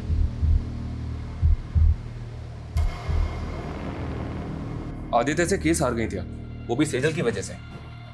तो फिर 12 मार्च की रात को आपने सेजल को किस इरादे से कॉल किया? नहीं सर, मैंने उसे कॉल नहीं किया था। मैंने उसके 5-6 मिस्ड कॉल देखे, तब जाकर मैंने उसे कॉल बैक किया था। तो बात क्या हुई थी आपकी उसके साथ? सेजल को गिल्ट हो रहा था। गिल्ट? अब क्या है सेजल? सॉरी राधिका, जिंदगी में पहली बार मैंने एक गलत इंसान का केस ले लिया। कहना क्या चाहती हो तुम? मुझे आदित्य की सच्चाई पता चल गई है। आई नो, आदित्य नहीं बल्कि तुम डोमेस्टिक वायलेंस का शिकार हुई हो। मैं खुद सेजल की बात सुनकर हैरान थी सर। ऊपर से वो बोल रही थी कि वो मेरे लिए आदित्य के खिलाफ लड़ेगी। हाँ बोलो। सर, ये आदित्य के घर पे तो ताला है और मैंने पता किया ये 12 मार्च से ही गायब है और काफ़ी दिनों से इसका फ़ोन भी बंद आ रहा है। आदित्य का 12 मार्च से गायब होना और आदित्य की वाइफ राधिका का ये कहना कि सेजल को उसके लिए गिल्ट हो रहा था, मामला कुछ समझ में नहीं आ रहा। इस गिल्ट को क्या हम सुसाइड नोट में लिखी भूल से कनेक्ट कर सकते हैं? तो फिर सवाल ये है कि इस केस को जीतने के बाद 12 मार्च को जो पार्टी दी गई, सेजल उसमें शामिल थी। सेजल उस पार्टी में क्यों गई? राधिका की बात पर हम ऐसे ही यकीन नहीं कर सकते, हमें खुद क्रॉस चेक करना होगा। Right sir. जिस औरत पर अपने पति को टॉर्चर करने का आरोप हो, वो सेजल से बदला लेने के लिए उसको भी तो टॉर्चर करवा सकती है। तो फिर आदित्य क्यों गायब है? सर शायद उसको भी राधिका नहीं गायब करवाओ, वो उसका राज जानता था। अब इस राज से पर्दा तभी उठ सकता है जब हमें पता हो कि आदित्य क्यों गायब हुआ और कैसे गायब हुआ। आदित्य की बैकग्राउंड खंगालो और मुझे लगता है कि हमें इस बारे में सेजल के बॉस से बात करनी चाहिए। सर। हमें सर, सेजल की पोस्टमार्टम रिपोर्ट। पोस्टमार्टम रिपोर्ट के मुताबिक कॉज ऑफ डेथ स्ट्रैंगुलेशन, मतलब मौत दम घुटने से हुई। जिस्म पर चोटों के निशान थे, पर पोस्टमार्टम रिपोर्ट रेप कंफर्म नहीं करती। वो शायद इसलिए क्योंकि पोस्टमार्टम उसकी मौत के काफ़ी दिनों बाद किया गया। मुमकिन है कि रेप हुआ क्योंकि लड़की के साथ ज़बरदस्ती तो हुई थी। सर, सुसाइड नोट से सेजल की हैंडराइटिंग मैच हो रही है और हमारे पनवेल के खबरियों से इन्फॉर्मेशन मिली सर। कैसी इन्फॉर्मेशन? पनवेल में सेजल के चाचा चाची रहते हैं। पिछले 7 सालों से दोनों परिवार के बीच कोई बातचीत नहीं है। दरअसल सेजल के पापा की दुकान थी जो सेजल के चाचा ने हड़प ली थी। शैलेंद्र, मेरे पति के गुजरते ही तूने अपने रंग दिखाने शुरू कर दिए। पहले उनका बैंक अकाउंट फ्रीज करवा दिया और अब उनकी दुकान हड़प ली। अरे मैं अपने बच्चों की देखभाल कैसे करूंगी? मैं हूं ना, खर्चा उठा लूंगा तुम सबका। वो दुकान मेरे पापा की थी चाचा जी, आप वहाँ सिर्फ नौकरी करते थे और ऐसे कह रहे जैसे हम पे एहसान कर रहे हैं। बस सेजल, भाभी समझाओ इसको, भैया के बाद कोई नहीं है मेरे अलावा तुमको पालने वाला। पाला मेरे पापा ने है आपको चाचा, अपनी दुकान में काम देके, और आप हमें पालोगे। शैलेंद्र, जबान को लगाम दो इसकी, नहीं तो हाथ पैर जबान सब काट के रख दूंगा। और भूता है ना तो आके हासिल कर लेना वो दुकान। शैलेंद्र ने हमें सताया तो बहुत था सर, और शैलेंद्र के उस थप्पड़ ने सेजल के अंदर बहुत बड़ा परिवर्तन ला दिया था। कैसा परिवर्तन? लॉ पढ़ रही थी सर, उन्होंने ठान लिया था कि चाचा से हमारा हक लेकर रहेगी। दिन रात उन्होंने पढ़ाई की और उसके साथ साथ पार्ट टाइम जॉब भी करती थी। चाचा के खिलाफ केस की पैरवी उन्होंने खुद की थी सर। उसने अपने जीवन की हर लड़ाई जीती थी सर, समझ में नहीं आता खुद से कैसे हार गई। क्या लगता है आप लोगों को, क्या शैलेंद्र सेजल के साथ ऐसी ज्यादती कर सकता है? सर, आप 7 साल पुरानी बातें कुरेद रहे हैं और इन बातों को हम कब का भूल चुके हैं। हमने हमेशा सेजल और राघव को अपने बच्चों की तरह माना था। विश्वासघात उन्होंने किया, उस दुकान पर इनका भी बराबर का हक था, लेकिन सेजल ने चालाकी से। छोड़ना अब ये सब बातें, कहिए और कुछ है जो आप पूछना चाहते हैं? 12 मार्च को किधर थे आप? यही पनवेल में। पनवेल में कहाँ पे? अपने घर पर ही था। आई डोंट बिलीव राधिका सच बोल रही। राधिका अपने हस्बैंड आदित्य को टॉर्चर करती थी and it's proven in the court. अगर सेजल को केस जीतने के बाद ऐसा कुछ लगता तो सबसे पहले वो मुझे बताती। सेजल के मंगेतर ने बताया कि वो काफ़ी दिनों से परेशान थी और जब उसने बार बार पूछा सेजल को कि किस बात को लेकर परेशान है तो सेजल ने बताया कि उससे काम में गुफा फूक। अब जैसे कि आपने कहा कि सेजल सबसे पहले अगर कुछ होता तो आपको बताती, तो अगर इस गुफा का ताल्लुक राधिका के केस से नहीं है तो फिर किस बात से जिसको लेकर सेजल परेशान थी? ऐसा कुछ नहीं था और आप ये बेकार के सवाल करके अपना टाइम वेस्ट कर रहे हैं। सर, मैंने आदित्य के कुछ रिलेटिव से बात की, लेकिन किसी को नहीं पता कि आदित्य इस वक्त कहाँ पे। आदित्य मोती नगर की कंपनी में मैनेजिंग डायरेक्टर था। वहाँ इंक्वायरी करो, शायद कुछ पता चले। सर इसमें 12 मार्च की सेजल के ऑफिस की बाहर की फुटेज है। सर इसमें वो इस लड़की के साथ बाहर जाते हुए दिख रही है। कौन है ये लड़की?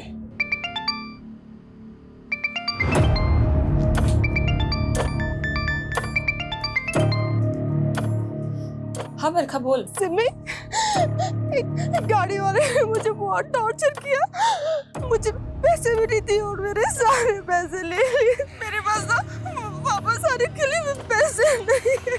तू घबरा मत बरखा, कहाँ है तू बता मुझे, मैं आती हूँ तुझे लेने।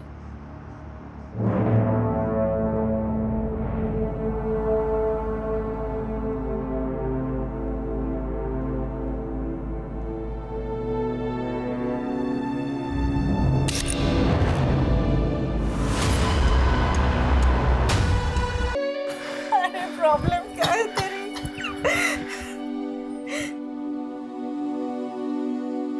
क्या चाहता है तू? फिर से मैं वही दिन देखूं? हाँ?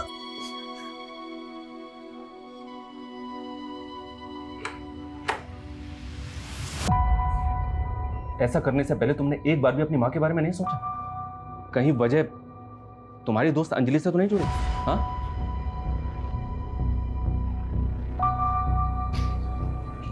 ये देखो, और मैं बताऊं कि 12 मार्च की रात को अंजलि सेजल से मिलने क्यों गई थी? 35,000 रुपए राघव कोई छोटी मोटी रकम नहीं होती है। और क्या करेगा तू इतने बड़े अमाउंट का? क्या हुआ? सच सच बता, बात क्या है? दीदी,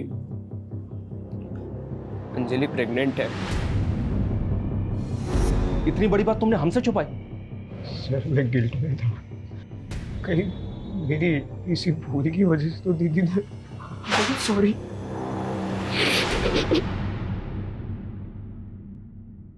कोई प्रेग्नेंट नहीं थी तुम, ये सब ड्रामा है ना? प्रेग्नेंट हो तुम? कोई प्रूफ है? तुम दोनों ने मेरे भाई को बेवकूफ बनाया सिर्फ पैसे ऐंठने के लिए। अब देखना, ऐसे चार्ज में तुम लोगों को अंदर करवाऊंगी ना कि कभी भूलोगे नहीं। 12 मार्च को सेजल को लेकर कहाँ गई थी? मैं तो बस माफी मांगने गई थी उनसे। तुम यहाँ क्या कर रही हो? मुझे माफ कर दो दीदी, प्लीज मेरे खिलाफ कोई केस मत फाइल करना। तुमने गुनाह किया है तो सजा तो तुम्हें दिलवा के रहूंगी मैं। नहीं दीदी प्लीज। वो वहाँ से चली गई थी, कहाँ गई वो मुझे नहीं मालूम है। तो हम मालूम कर लेंगे। जरा इन दोनों को मालूम पर घुमाओ। जी सर। माना तुमने हमसे पहले अंजलि की बात छुपाई, पर हमें अभी तक किसी भी होटल कस्तूरी का पता नहीं चला है। दीदी ने मुझे यही बोला था कि वो उस रात होटल कस्तूरी जा रही थी। अगर होटल कस्तूरी वाकई है तो कहीं तो होगा। हर छोटे मोटे होटल की लिस्टिंग करो और ढूंढो होटल कस्तूरी को। और सेजल अपने भाई राघव को एमजी रोड पर मिली थी। एमजी रोड से लेकर सेजल के ऑफिस तक जहां जहां सीसीटीवी है सबकी फुटेज निकलाओ, फुटेज स्कैन करो। सर, ये आदित्य जिस कंपनी में एमडी था वहां से अचानक से रिजाइन करके चला गया। ऑफिस में इंक्वायरी की तो पता चला कि ये वहां पे काम करने वाली लड़कियों को फेवर देने के लिए उनका शारीरिक शोषण किया करता था। ये बात आदित्य के ऑफिस की एक लड़की ने सेजल से कांटेक्ट करके उसे बताई थी। तो पूरे चांसेस हैं कि आदित्य की वाइफ राधिका का बयान सही है कि सेजल उसके खिलाफ एक्शन लेने वाली थी, क्योंकि आदित्य 12 मार्च से ही गायब। आदित्य के ऑफिस से उसके बारे में एक और लीड मिली है सर। शायद ही अपने मामा के घर पहुंच सकता है। उठवा। भागा नहीं था मैंने रिजाइन किया था। तुम 12 मार्च से गायब हो। 12 मार्च मतलब उसी दिन जिस दिन सेजल मैंने कुछ नहीं किया है, मुझे अपने लॉयर से बात करनी है। अपने लॉयर को तो तूने मार दिया, अब किससे बात करेगा? बोल, क्यों मारा सेजल को? देखो, मुझे डराना मत। मुझे क्या लग रहा है तेरे साथ हम यहाँ पर टाइम पास कर रहे हैं? हाँ, रेप और मोलेस्टेशन के चार्जेस लगे हैं तुझे, और तेरे ऑफिस की कई लड़कियों की रिकॉर्डिंग स्टेटमेंट है हमारे पास। बोल अब। मेरे पास प्रूफ्स हैं तुम्हारी असलियत के। मुझे तो खुद पे गुस्सा आ रहा है कि तुम्हारे जैसे सेक्स ऑफेंडर की पैरवी की मैंने। पर थैंक्स सेजल, तुम्हारी वजह से मैंने केस जीत लिया। मैं राधिका के साथ मिलकर काउंटर केस करूंगी तुम्हारे खिलाफ। कल ही वारंट निकल जाएगा तुम्हारा। मैं डर कर भागा जरूर था, लेकिन मैं सच बोल रहा हूँ, मैंने सेजल के साथ कुछ भी नहीं किया है। राइट सर, मैं पता करने की कोशिश कर रहा था।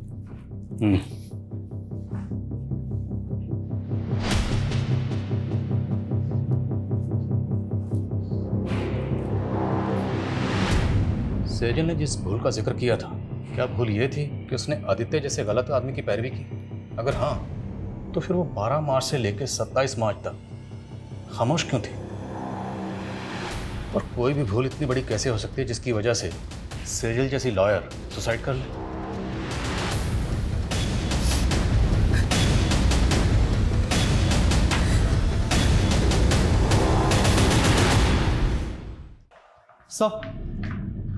सर, सेजल ने 5 मार्च को कोर्ट में पिटीशन फाइल की थी, जिसमें उसने कोर्ट से अपील की थी कि 7 साल पहले उसके पिता की मौत हार्ट अटैक से नहीं बल्कि उनकी हत्या हुई थी। सर, पिटीशन तो अंडर कंसिडरेशन है, लेकिन सेजल को ये शक था कि उसके चाचा शैलेंद्र का हाथ इसमें था। लेकिन सेजल ने ये पिटीशन 7 साल बाद क्यों फाइल की? आखिर 7 साल बाद उसके हाथ में ऐसा क्या सुराग लगा हो? सेजल की माँ को भी इस बारे में कुछ नहीं पता, लेकिन सर वो हमें शैलेंद्र के बारे में भी कोई सबूत नहीं मिल रहा है। अगर सेजल की पिता के हत्या के पीछे वाकई उसके चाचा शैलेंद्र का हाथ था और उसके बावजूद वो 7 साल से बाहर है, तो मतलब प्लानिंग लंबी की होगी। और अब सेजल 7 साल बाद उस पर मर्डर चार्जेस लगाकर उसे अंदर करवाने वाली थी। मोटिव स्ट्रांग है। इस शैलेंद्र के बारे में पता करो, उसकी हर एक हरकत पर नजर रखो। Okay sir.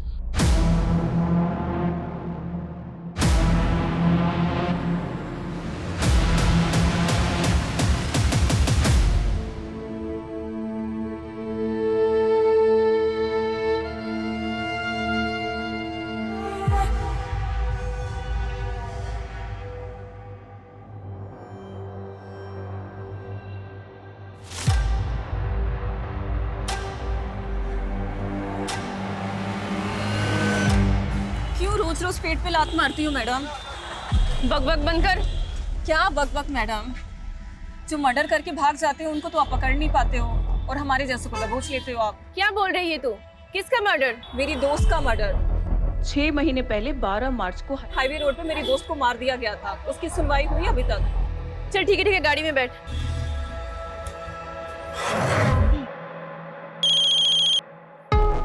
हाँ बोल। सोनू खबरी बोल रहा हूँ साहब। वो आपके हाईवे वाले केस का क्या हुआ? उन्होंने की बोला ऐसा क्या? अरे साहब वो क्या है ना कि मैंने सुभाष नगर पुलिस को एक चकले का टिप दिया है, और वहाँ पे एक प्रोस्टिट्यूट बोल रही है कि उसकी फ्रेंड का 2 महीने पहले वहाँ पे मर्डर हुआ। मर्डर? हाँ साहब। क्या 12 मार्च को एमजी रोड पर एक और मर्डर हुआ था? हाँ सर, और सेजल भी 2 महीने पहले एमजी रोड पे बेहोशी की हालत में मिली। वो लड़की कौन थी जिसके बारे में खबरें नहीं बताया? सर उसका नाम सिमी है।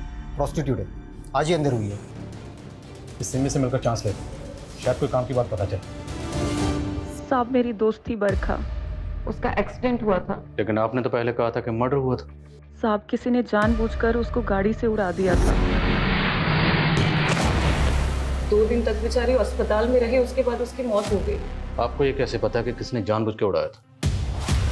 हाँ बरखा बोल। मेरे पास ना वापस आने के लिए पैसे नहीं है। तू घबरा मत बरखा, कहाँ है तू बता मुझे। मैं MG रोड पे एक गाड़ी वाला एक लड़की को फेंक दिया, ग्रे कलर की गाड़ी से एक लड़की को। बरखा मुझे कुछ समझ में नहीं आया और उसके बाद उसका एक्सीडेंट हो गया। बरखा ने आपको उस गाड़ी का नंबर बताया था? नहीं साहब, लेकिन बरखा ने बताया था कि ग्रे कलर की कोई कार थी। आपकी बरखा से बात कब हुई थी? मेरा मतलब तारीख क्या थी? सर 12 मार्च को रात के 2-2:30 बजे के आसपास। 12 मार्च की रात को सेजल जहां पर जख्मी हालत में मिली थी उस जगह पर सीसीटीवी नहीं है, लेकिन वहां से 3 किलोमीटर दूर एक सिग्नल है, वहां पे सीसीटीवी है। और रास्ते में कोई भी राइट या लेफ्ट टर्न नहीं है, सीधा रास्ता है। उस सीसीटीवी की फुटेज स्कैन करो, जितनी भी सफेद रंग की गाड़ियां दिखती हैं सबकी लिस्टिंग करो।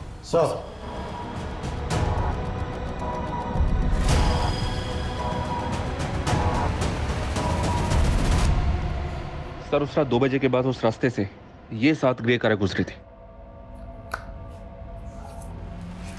और ये इन 7 कारों के 7 ओनर्स हैं। इन ओनर्स की डिटेल्स निकाली तो पता चला कि इनमें से ये मनीष, इसका एक होटल है, होटल संतूरी। राघव ने कहा था कस्तूरी। होटल कस्तूरी में गई थी। संतूरी कस्तूरी। सर ये भी तो हो सकता है कि सुनने में फर्क आया।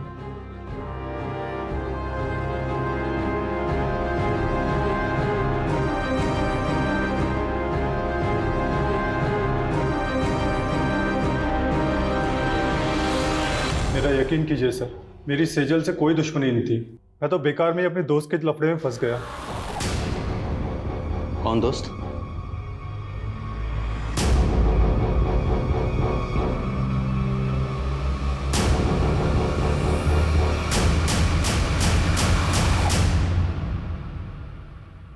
दो महीने से तेरी एक्टिंग देख रहा हूं और अब तो इस डंडे पे नाच करेगा। नाच। बोल, सेजल ने क्या बिगाड़ा था तुम्हारा? बोल। सर मेरा पहले बिल्कुल भी इरादा नहीं था उसे नुकसान पहुंचाने का, बल्कि वो तो ऑफिस की पार्टी मनाने के बाद में उससे मनीष के होटल में मिलने भी आई थी। प्लीज प्रतीक, वैसे भी आदित्य की वजह से मैं बहुत गिल्ट में हूँ। पार्टी करने का एकदम मूड नहीं है। सेजल, ऑफिस में ये सब चलता रहता है। Please please. कौन? Cheers, guys.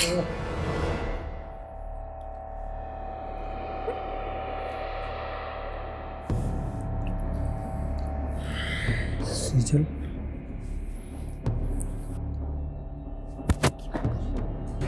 दोस्त है सामने। दोस्त पास में नहीं होते तब भी कौन सा तुम्हारे पास आने देती हो? चढ़ गई क्या तुम्हें? प्रतीक निकल जल्दी से, लॉयर है, फंसा देगी। अबे हट। काहे की लॉयर? लवर है ना मेरी, बचपन से प्यार करती है ना, तो भूलेगी कुछ नहीं, देखना है ना। विशाल,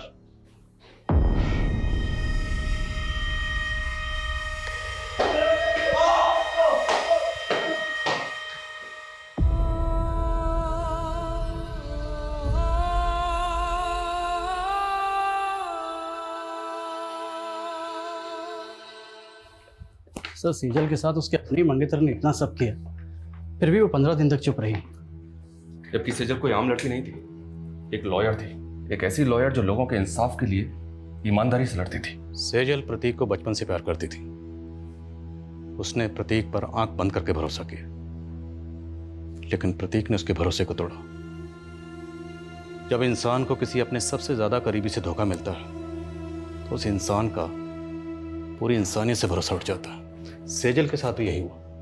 उसने अपने सुसाइड नोट में यही लिखा कि उसे लग रहा था कि प्रतीक पे भरोसा करके उसने अपनी जिंदगी की सबसे बड़ी भूल की। वो भूल जरूर थी, लेकिन सबसे बड़ी नहीं। सबसे बड़ी भूल थी उसका अपनी जिंदगी को खत्म करना, खुदकुशी करना। हम सब की जिंदगी में दुश्वारियां आती हैं, परेशानियां आती हैं, लेकिन उन परेशानियों से लड़ते हुए, दुश्वारियों से जूझते हुए जद्दोजहद करते हुए जिंदगी में आगे बढ़ना होता है। इसी का नाम जिंदगी है। मौत किसी मसले का हल नहीं है।